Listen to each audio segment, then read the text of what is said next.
Good morning, I'm Joji. This is my knitting journal number 9. Today is Sunday, April 15th, 2018. I'm in Buenos Aires, in Argentina, and yeah, it's another weekend that I can record to get in touch with you, so I'm very happy. It's a quiet weekend. We haven't done much these 2 days. My husband and my son are still in bed, so it means that it's a very lazy Sunday and that you can hear them walking around. For me, it's been a great week. I turned 38. It was my birthday on Thursday, and it was an amazing day, one of the best birthdays that I've had so far, so I'm going to talk about that later, but it's been really great and I'm very happy ever since. I think I'm still kind of celebrating since Thursday. So yeah, so far 38 years old, feel very, very good. So I haven't done a lot of knitting, and I before starting with the knitting content, I wanted to thank you all for all the comments you left about my sewing. I honestly didn't know how people feel about sewing related to knitting, and my concern was real. I didn't know whether there was an interest in what I was making that's not related to knitting. So I was super excited and encouraged to read all your comments about my sewing and sharing it in the journal. So that's great. I'm gonna be talking about sewing today too, because I just got the sewing bag.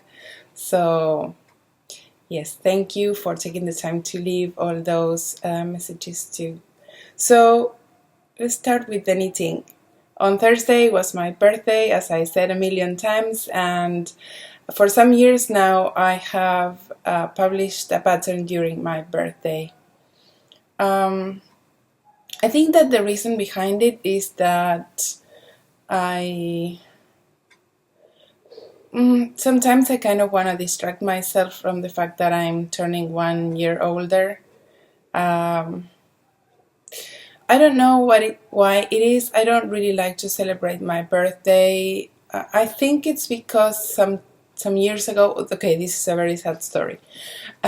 Some years ago, when I was pregnant with my eldest boy, so that's 12 years ago, we were under construction, building this house, and we were living in the house while we were building it, so we didn't have a good space to celebrate my birthday, and we decided to go to a restaurant with our friends, and we invited everyone to this restaurant. And while we were having dinner, the restaurant was robbed. I can't find the good word, but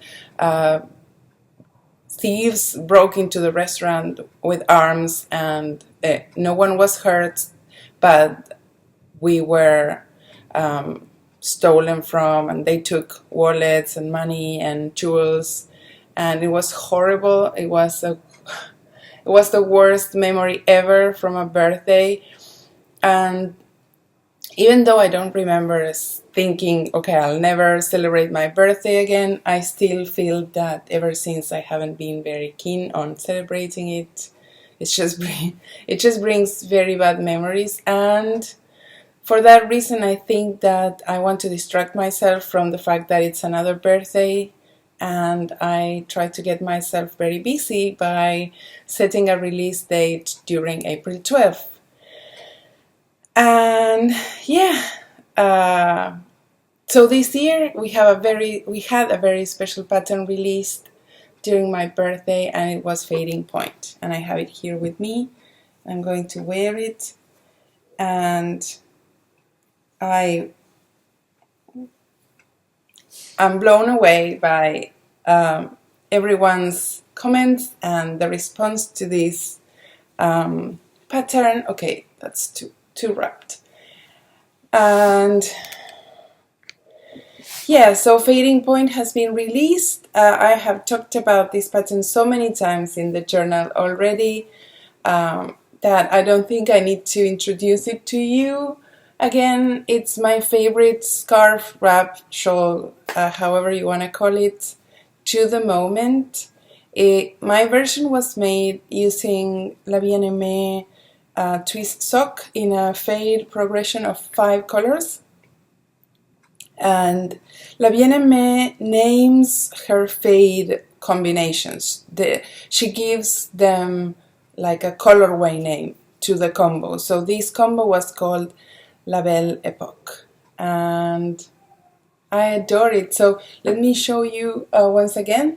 The shawl is very big, and those of you who had already knitted Starting Point, which is the inspiration for this project, already knew how to wear it, and you weren't afraid of the size. And as you can see, it's a very wearable piece. It's not massive or overwhelming. I just tied it and it looks like a normal scarf.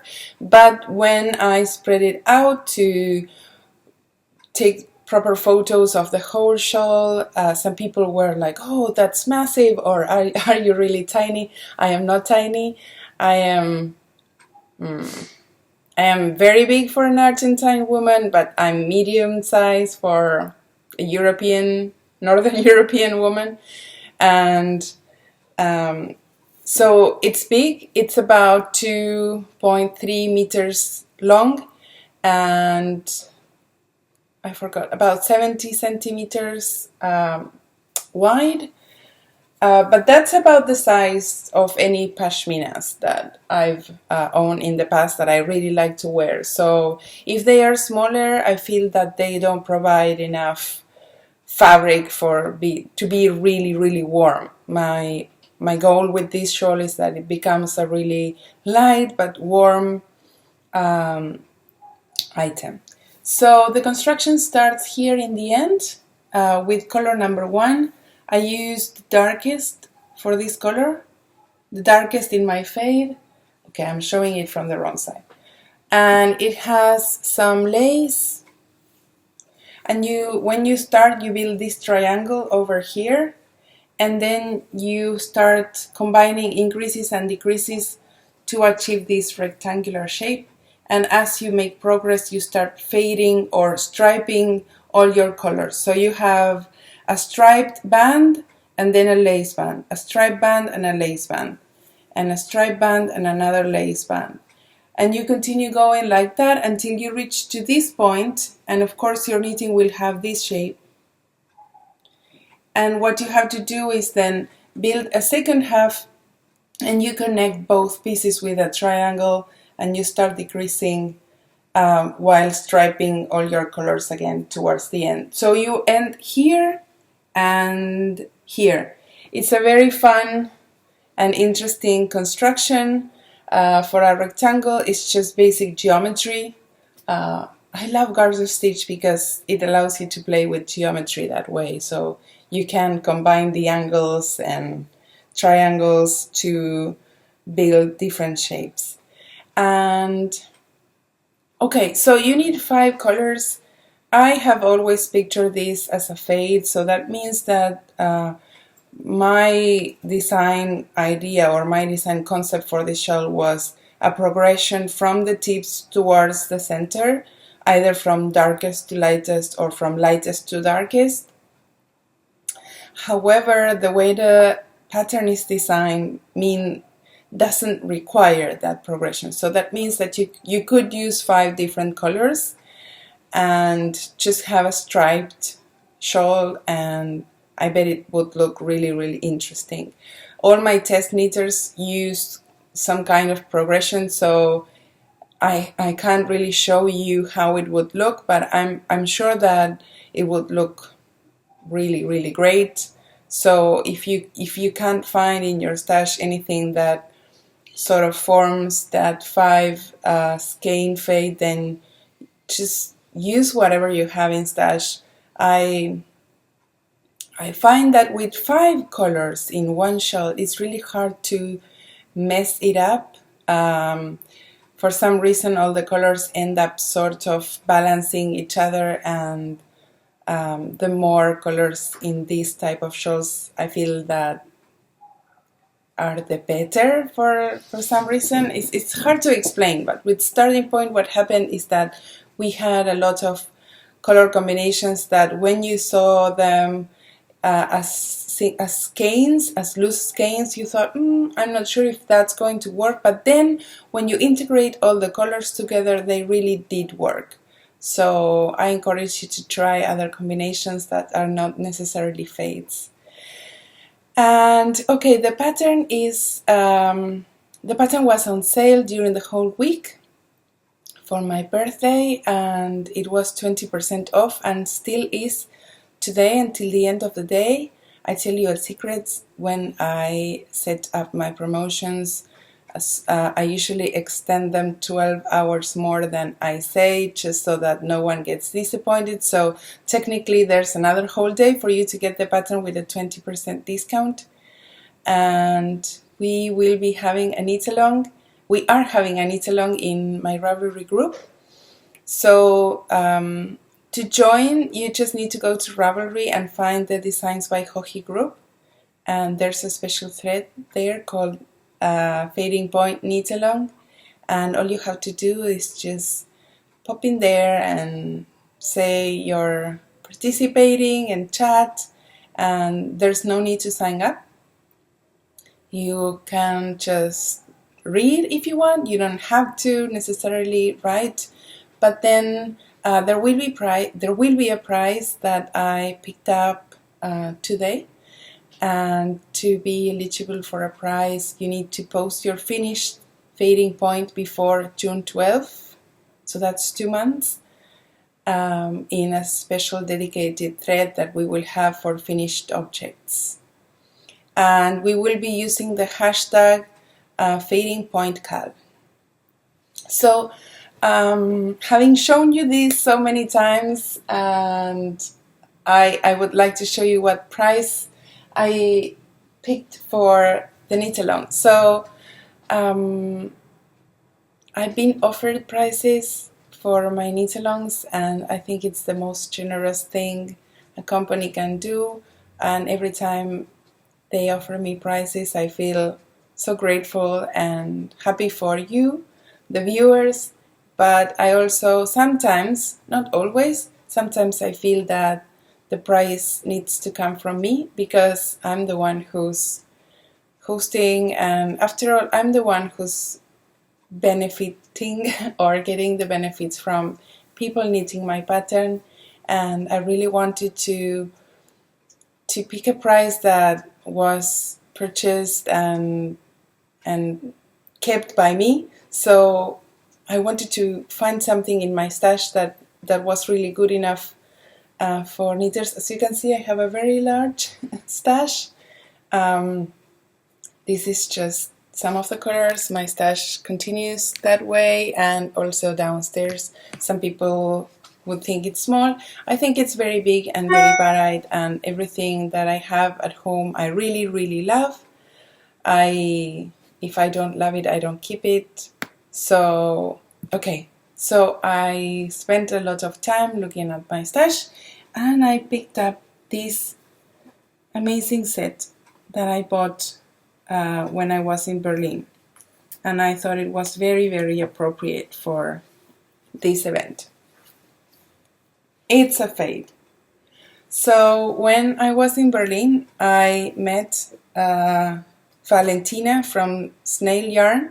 They had a booth at Berlin Knits, and of course Valentina creates a lot of beautiful gradient or fade sets, and I purchased this blue one from her. This is 100% superwash merino, and it's a 400 yard, each of them is a 400 yard skein, so that's enough to make another fading point if you want, or fade whatever you might like, a sweater or a shawl or cardigan, whatever. So this is the price for our fading point knit along. So hurry up, finish your wraps, because I think this price is a really, really beautiful one. I hope it will make someone very happy, and I can't wait to see all the finished fading points popping up in the group. So again, this was Snail Yarn from my friend Valentina. And the colorway name is called Slate. So we have Slate 1, 2, 3, 4, and 5. And yeah, okay, so that's for feature pattern / finished object / work all together. So my knitting has been a bit neglected due to sewing and birthday week and pattern release and knit along chatting, but I have made some progress on my Lorna's Laces wrap. So this is the first half that I have finished already. Thank you all for the awesome names that you suggested to for this colorway. I really loved 2 of them. I don't remember your names, but I really loved Cathedral. So someone suggested that the design had an architectural feel to it, and also this colorway reminds her of a cathedral. And I agree, I really, really like that name. I'm seriously considering naming this the Cathedral wrap. And the other colorway name that I really like was, someone suggested that because I had a moody week last week, and this color sort of reflected that, I could name it Mood, and I also really, really like the word mood, so that's another option. Okay, so I finished the first half of my wrap. This would be, it will block wider for sure. It's just very, very tight, and the ribbing sort of pulls it together, but so making a mess. Okay, so this is the length that I think it's good enough, and I'm happy with it, but I haven't cut my yarn just in case. My ball is still attached to this half, just in case I decide to make it a little bit longer. Okay, so I'm keeping these in my fringe bag, which only has 2 pins because my fringe bag had more pins once, because I was gifted many beautiful pins, but I am sometimes a bit minimalist, and I felt that I was dragging along a lot of weight with all those pins, so I took them all out and I spread them out among all of my other bags, and now I only have 2 pins that I'm going to show you. So the first one is this one that my friend Amy gave me, and I kept this one because you know how the fringe bag has this pocket or flap for color work? I don't know, it has these 3 holes, so that flap keeps moving, kept like flipping towards the inside of the bag, so whenever I wanted to put something in it, it would just go inside this pocket, and it bothered me because then my bag looked like this, and I really wanted to like cut that flap out and have the plain back. But then what I did is I used the pin to hold this flap closed. So that's why I kept the tricot pin. And the other pin that I'm going to keep as long as it lasts is my Argentina pin, because I don't have my own pin, and this reminds me of my country whenever I'm away from home. So that's it for my fringe bag. Anyway, I'm keeping my finished half there, and I started my second half already, and I'm almost done with all the lace. Almost. So yesterday I sat on the couch and I told myself, Joji, you need to finish this lace and be ready, and as soon as you finish this you can start a new project. And guess what? It didn't happen. I couldn't finish it. So I don't have any new projects. I was really hurrying up so that I could show you something new, and I didn't finish it. So, but I'm almost there. So next journal you'll for sure see something new on my needles. And I want to finish the lace, and I'm going to stop there and not keep hurrying up with this one, because the rest of the wrap, once the lace is finished, the rest of the wrap is this reverse stockinette stitch and twisted rib for a big length. So I think this would be a really good travel project, this section. And since I am going to be traveling for work in 10 days, I think that would be a great project to bring along with me to knit while I'm away teaching and retreating. So I'm going to finish this lace, and I'm going to put it on hold and wait until I leave to finish my wrap. And I'm pretty confident that I have to leave for 6 days. I'm going to go to the US to teach at the Unbat retreat in Savannah, Georgia. So I'm pretty confident that I might finish the wrap while I'm there. So, and then the only other work in progress that I can show you are my brother's socks. And I have only made one more stripe for the heel. Terrible knitting week. No, in my defense, I have been knitting on a project for Interpretations 6 that of course I cannot show you. Okay, in my bag here I have one of my other pins that my friend Vera gave me because she thinks I'm as slow as this guy when I'm knitting. And yes, so I've been working on an Interpretations 6 project.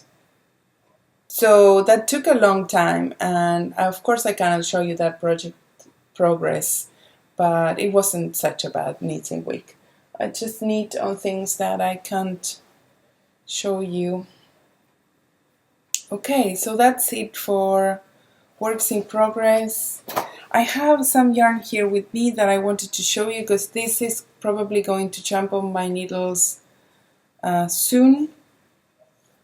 I have been commissioned a design for Madeline Tosh's website, and while I'm waiting for the yarn, I thought I would try the yarn that I'm being sent. So this is Madeline Tosh's work sock, and it's a 75% merino wool, 25% nylon, and it says heavy fingering or sport weight, 400 yards.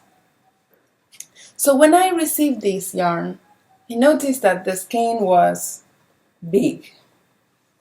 And I thought, okay, the yarn is very plump, because it does say 400 yards only. Or perhaps the skein is a bit heavier than 100 grams, which is the standard for skeins. But then it felt like a really big skein of yarn, and I weighed it, and it turns out that it's almost 200 grams of yarn. So this work sock yarn, at 200 grams, at 400 yards, I would say it's more like a DK than a fingering weight. It's 400 yards of yarn in 200 grams. It's a lot of yarn, and the price is really good for this yarn. So I wanted to try, and it's also, again, it's a 75% merino, 25% nylon. So I want to try to design some socks that are a bit heavier and quicker to make than fingering weight socks. And I also love this indigo color, like denim. It goes very well with everything I like to wear. So I don't know. Yes, I think I'm gonna go for socks. I'm really tempted to do another shawl, but I shouldn't. I should start some socks that make me happy. I don't know. I'm not enjoying my brother's socks so much. I think it has to do with the color. Even though I'm happy with the self-striping sock and really enjoying Knitpicks texture, I think they are too colorful for me. So I'm kind of stuck, even though I only have half a sock to finish. Anyway, if you want to try this yarn, just go ahead and buy it all from Madeline Tosh, because I love it. It's really good. It's their work sock, and you get a ton of yarn for a really reasonable price. I'm gonna report, if you want to wait to hear my report on this yarn though, I'm probably going to cast this on today. So next week I'm going to share with you what needle size I'm using for socks and how I find the thickness, how I find that it's turning out for sock knitting. But it's definitely going to be more like a 48, 50 stitches kind of sock than a 64 stitches kind of sock. So that's for upcoming projects and designs. And yes, so now a bit of failures. I've been trying my hand again with natural dyeing, and I dyed this yarn that you can see behind me. And now that it's here, I really can appreciate it more than I have appreciated these past few days. To be honest, I was going more for something like that, and it turned out like this. I used onion peels. I used regular onions and red onions, a lot of peels, or onion skins, and I kept them in water for some time, and then like for overnight, and then I boiled it, or like have it burning on the burner for an hour, and then I added my mordant and sodium bicarbonate, and then I added the yarn. And I think I just added too much yarn. I think I didn't have enough dyeing material for the amount of yarn that I was using, or maybe my mordant wasn't good. I don't know what happened, but the yarn was not taking any color, and my initial result was this very pale yellow that made me very unhappy. And I had put in a lot of yarn, a lot of very beautiful yarn that belonged to my mother, and I was really disappointed. So then I added some iron sulfate to the bath, and I put it back in, and then I got this more desaturated sort of grayish tone on top of it, which makes me happier, but it still was not what I was going for. So I don't know what to do. I think it's a really good color. If you forget what I was going for, you can see it better over here, but it's still not a super happy color. And the worst part is that the yarn felt it at some in some sections like that, so it's sticky and I have to like spread it open to separate all the threads, and I feel very guilty because I was dyeing this for my mother and I know she was not expecting anything, but we have saved this yarn for many years, waiting for me to dye it into something nice, and I don't think it's nice enough. So what I'm going to do is today I'm going to spend some time unsticking or separating all the threads for this, and I'm going to reskein it into something a bit nicer looking, perhaps that's what's going on. I need to see the skein in nicer form and then I might fall in love with it. And I have also asked my friend Ale, who's a yarn dyer, if she would dye it black, but my concern is that if we keep putting this yarn into a dye bath, then it will become a bit more damaged than it already is. And also, like, my skeins are not even matching completely, so it was a natural dyeing failure in my opinion, and I'm kind of sad. But yes, not everything is pink over here. We say that when not everything is perfect or not everything is as good as it looks. So I'm going to spend this afternoon with these 3 skeins trying to decide how I feel about them. I was hoping Mom would knit herself a hipster shawl that I designed at the beginning of the year. I wanted her to have a golden color, and now she gets this. It's not a bad color though. I have to say, the more I look at it, the more I kind of accept that it's different than what I was hoping for, but it's not a bad color at all. Anyway, that happens. And okay, so let me see. I'm going to talk about sewing and what I've been sewing this week.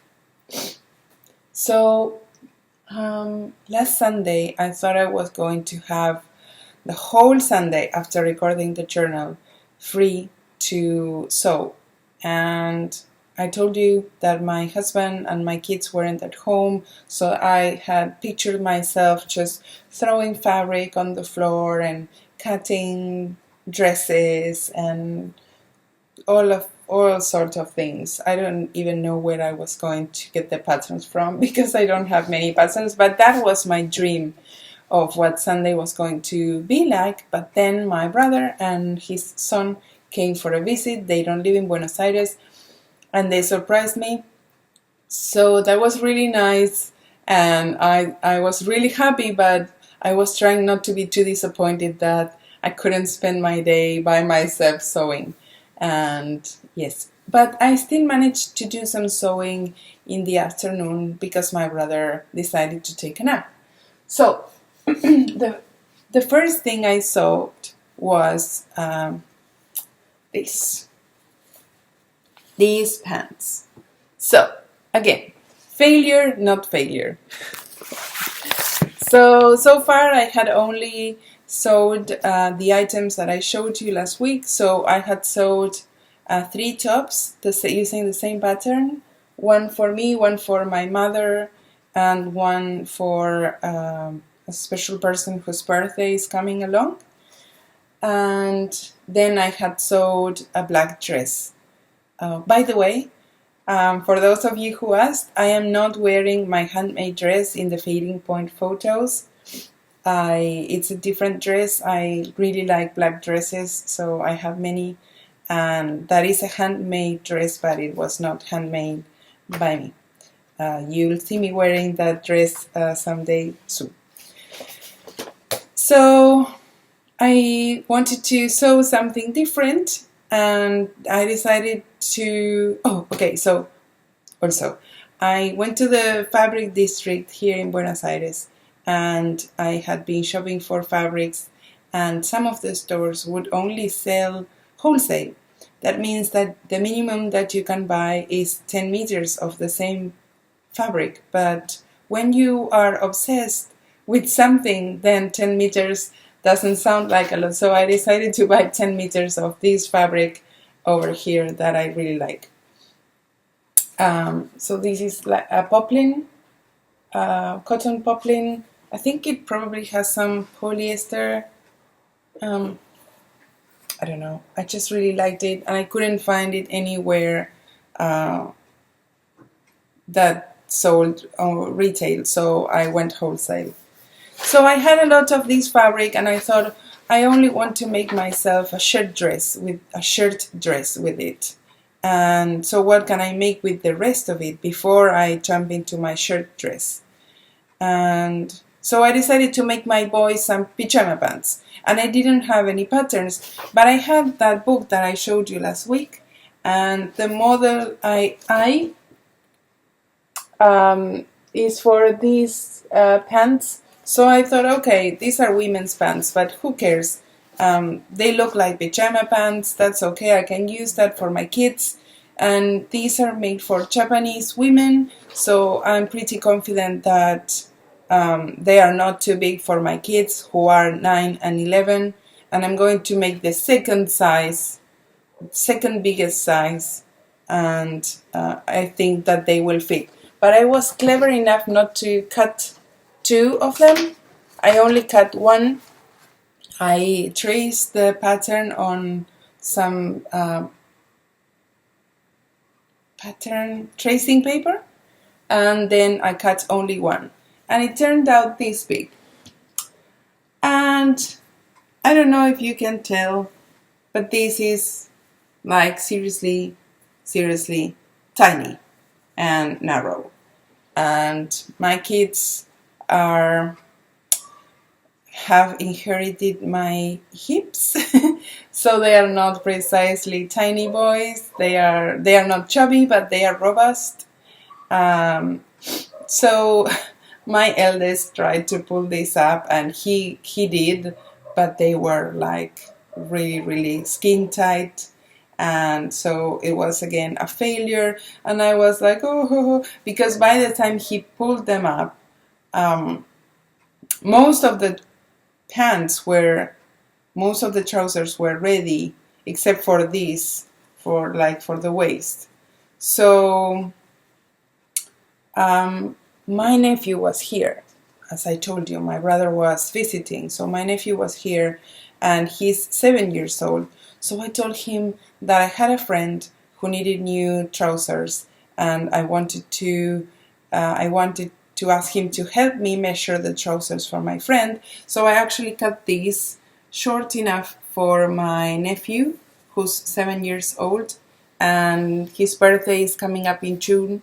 So I'm going to buy like a cotton t-shirt, and I'm going to give these pajama trousers to my nephew for his birthday. And I love that the pattern has this zipper mock-up, and so I really enjoyed this, and I plan to make them again in a much bigger size for my children. So about Japanese patterns, a lot of people ask me more questions about Japanese patterns, and I didn't know I was being so bold by reading from them. So basically, Japanese patterns are just diagrams.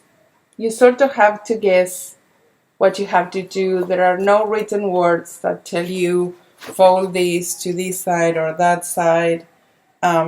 So when I had to do the mock-up for the zipper area, I just saw this drawing and I drew a line myself. There's no real indication on what side of the trousers you have to make them on, or what distance from the seam. It's just a lot of freestyle sewing, which I think sort of goes with the way that I learned to knit anyway. We were freestyle knitters here in Argentina, so I'm kind of enjoying these books, but I do feel that having a mentor or someone who could come over and tell me, oh, this sort of means this or that, so you could do this or you could do that, I think it would just save me from a lot of unpicking the seams and redoing them. But so far I'm really enjoying this book, and I plan to make more stuff from it. It has really useful patterns that you can modify to make things for anyone. Like I use these pants for my nephew, and then I'll use the same pattern for my sons. And the next thing I made was a nightmare, my sewing nightmare. This dress over here. So I had already made a very happy dress. I was really happy with it. The pattern was in English. My previous dress was from a Merchant and Mills pattern, which is not very elaborate, but still gives you written out directions of everything you need to do. So it's very easy to sew from those patterns compared to Japanese. I mean, at least very easy to understand. It's still very difficult for me to use the machine and do straight seams, and I freak out all the time. But anyway, I thought, okay, I'm ready to make dresses. I made this dress, I can make any dress. And so I picked up this other book, this other Japanese book. I think this means one piece or dresses, and Quoi is the name of the publication. And this pattern has really cute models, like this is really nice, and it has really nice things. Let me show you a few more. I really like this one too. Again, the patterns come with like different views or different variations. So I had purchased this fabric when I went fabric shopping with my husband, the only time. And in Argentina, you can't really know what you're buying. You just go and say, what's that? We don't know. How much is it? Very cheap price. Okay, give me 3 meters or 2.5 meters or things like that. So you come home and you really don't know what you got, especially if you are like me, who has no idea about fabrics. I have literally no idea what I'm sewing with or how fabrics behave. So I brought this fabric home, and it's very light, and it moved, and it was kind of wrinkled, and it looked like stonewashed, so I thought it was very cool. And then I saw this dress on the book, and I thought, yeah, that's cool. I can make this same dress with my gray fabric. And I just went ahead and tried to do it. And the first thing that happened is that I traced my pattern and I placed it on the fabric and I pinned it all out to cut it. And when I unpinned it, all the pieces were like this. So the fabric was kind of moving around, and it stretched lengthwise, and then it was narrower, and it was very strange. It was almost like the fabric was woven in the bias. I don't know, it was like everything was in the bias. And it was so bad, so difficult. And then, okay, let me show you the dress.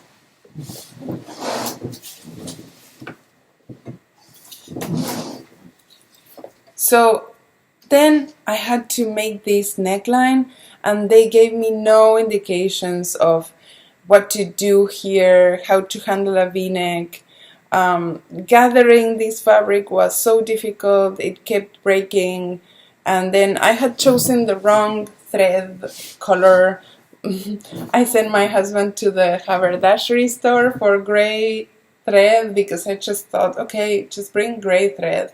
And then I realized that it looked awful because it was the wrong shade of gray and it was kind of blue looking. So I had to redo all the seaming here with black thread, and the bias, I had to make the bias tape, and instead of folding it in to the inside, which would have been easier because then you cannot see all the mistakes, the pattern had you fold the bias tape outwards. So top stitching was a nightmare too. Oh, it took me a really long time, and I fought hard with this dress, but I made it, and now that it's done, I think it's dirty here because I haven't washed it so that I could show you, but I think I got some oily stuff there, sorry.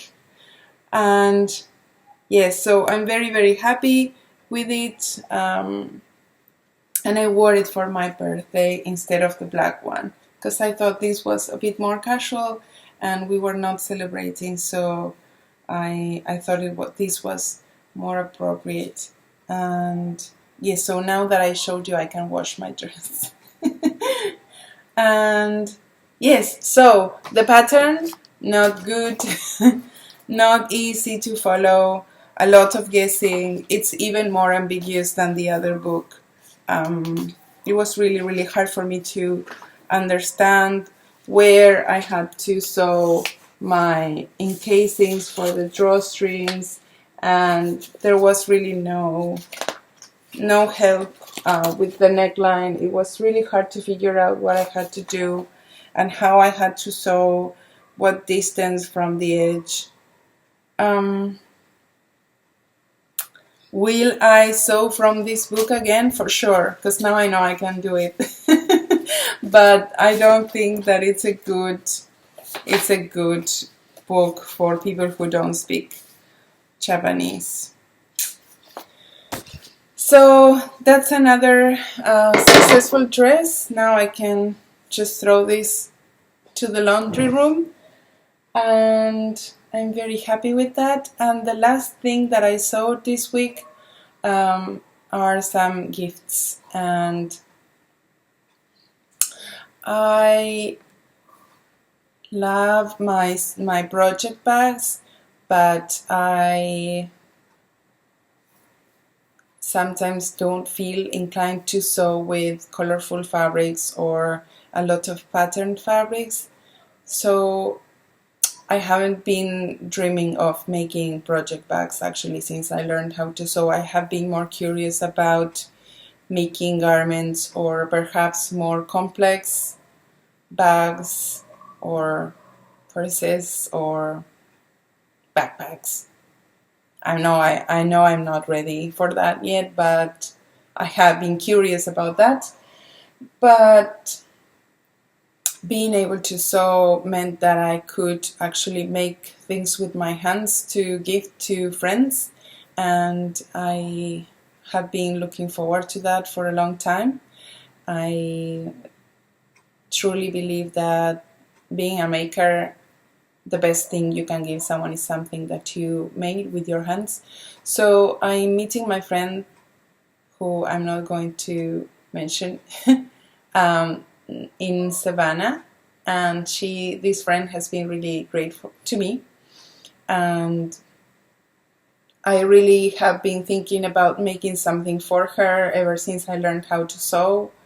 And so I decided I was going to make her a knitting bag of some sort, and I wanted to make something that was special and classy. And so I kept seeing these leather handles and leather bags that I wanted to make, but I couldn't find any leather handles in Argentina, and I didn't have those tools that you use to attach them.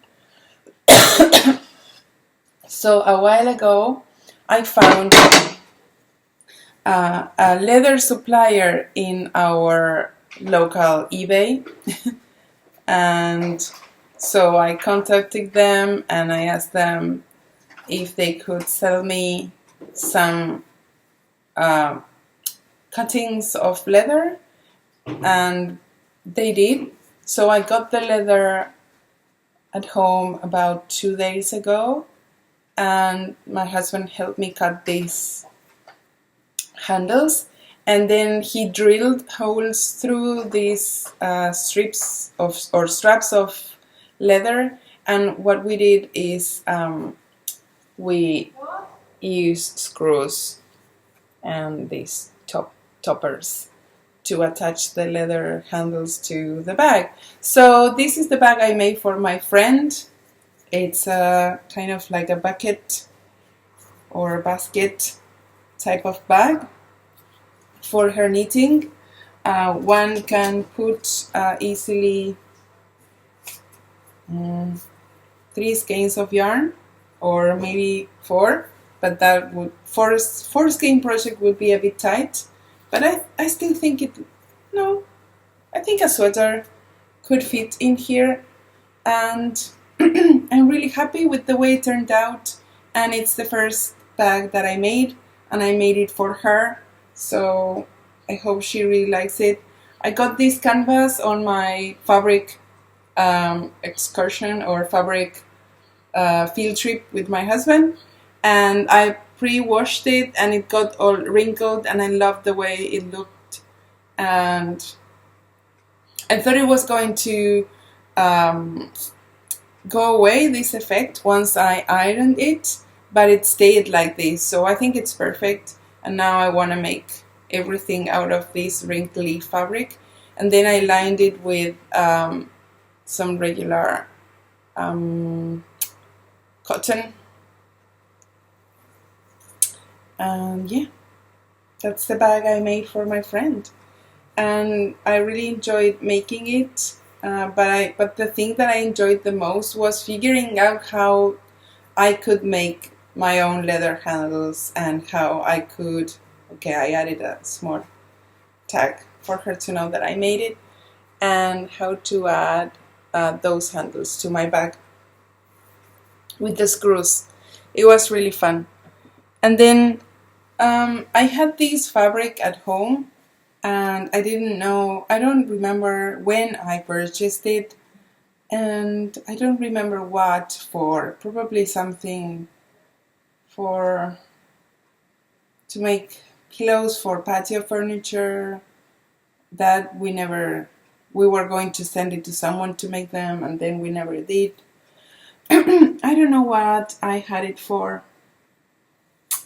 So I made a second bag, and I'm just going to put it in my gift pile to gift to someone special, because I really think it turned out really nice, and it's a bit bigger than the one I made for my friend, so you can easily put a sweater in it. So I'm really happy, and of course you knew this would happen. I didn't use the pattern for this one because I couldn't find the size that I was looking for, so I self-drafted the patterns for both bags, and just use a regular tote pattern bag, but I just made it a bit bigger here at the bottom. Yes, so those are my sewing adventures. I really enjoyed making these 2 bags, and I think I want to explore a bit more with bag making. And so I've been trying to source wax canvas here in Argentina, and it's not available, of course. And so what I think I'm going to try to do is I'm going to try to wax my own canvas. I don't know when I'm going to do that because I have to go find wax and then just experiment and see if it really works the way I'm thinking. So if I do, then I'll probably be sharing that with you about how my waxing canvas experiment goes. And yes, so that's all I have about sewing. So my dream projects are waxing canvas, and next I would really like to try this Merchant and Mills shirt dress with one of the fabrics that I got.